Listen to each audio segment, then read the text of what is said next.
क्या आपने कभी सोचा है कि भारत की सबसे बड़ी और सुरक्षित जेल तिहाड़ सिर्फ अपराधियों को बंद करने की जगह नहीं है, बल्कि एक ऐसा किला है जिसके भीतर ऐसे रहस्य छिपे हैं जिनके बारे में आम जनता को शायद ही कभी सच बताया गया हो। आज मैं आपको ले चलूंगा उस जगह पर जिसका नाम है तिहाड़ जेल का सीक्रेट सेल नंबर 15। दिल्ली के पश्चिमी इलाके में बनी तिहाड़ जेल 1957 में बनाई गई थी। शुरुआत में यह जेल छोटे अपराधियों के लिए बनी थी, लेकिन वक्त के साथ यहां देश के सबसे बड़े आतंकी, अंडरवर्ल्ड डॉन और हाई प्रोफाइल अपराधी लाए जाने लगे। आज यह एशिया की सबसे बड़ी जेल है, जहां 13,000 से भी ज्यादा कैदी रहते हैं। लेकिन इन सबके बीच छुपा है एक सेल जो बाकी सबसे अलग है।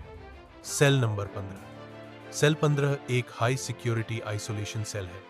इसकी दीवारें मोटी, दरवाजे बेहद मजबूत, चारों तरफ कैमरे और 24 घंटे गार्ड की निगरानी। यहाँ कैदी को बाकी कैदियों से पूरी तरह अलग रखा जाता है। खाना दरवाजे से स्लाइड करके दिया जाता है।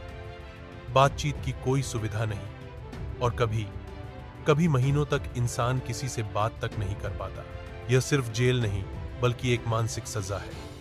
इस सेल में रखे गए कैदियों के नाम सुनकर आप चौंक जाएंगे।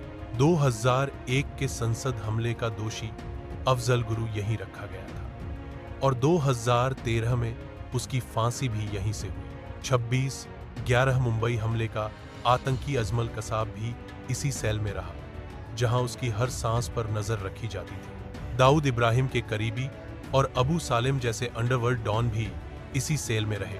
लश्कर ए तैयबा और जैश ए मोहम्मद जैसे आतंकी संगठनों के नेताओं को भी यहीं रखा गया। कहा जाता है कि यहाँ का सन्नाटा इतना डरावना होता है कि कई कैदी मानसिक संतुलन खो बैठते हैं। कुछ कैदी डिप्रेशन में चले जाते हैं तो कुछ आत्महत्या की कोशिश करते हैं। गार्ड भी मानते हैं कि यह जगह एक जिंदा नर्क की तरह है।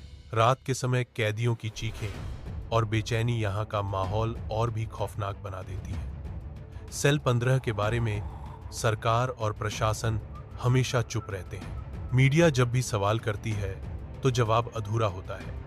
यह एक ब्लैक बॉक्स है जहां के राज सिर्फ ताले और दीवारों के पीछे कैद है। दुनिया की कई हाई सिक्योरिटी जेलों की तरह भारत का यह सेल भी अपने आप में अद्वितीय है। यह हमें याद दिलाता है कि चाहे अपराधी कितना भी बड़ा क्यों न हो, चाहे वह आतंकी हो या डॉन, कानून और न्याय से कोई नहीं बच सकता।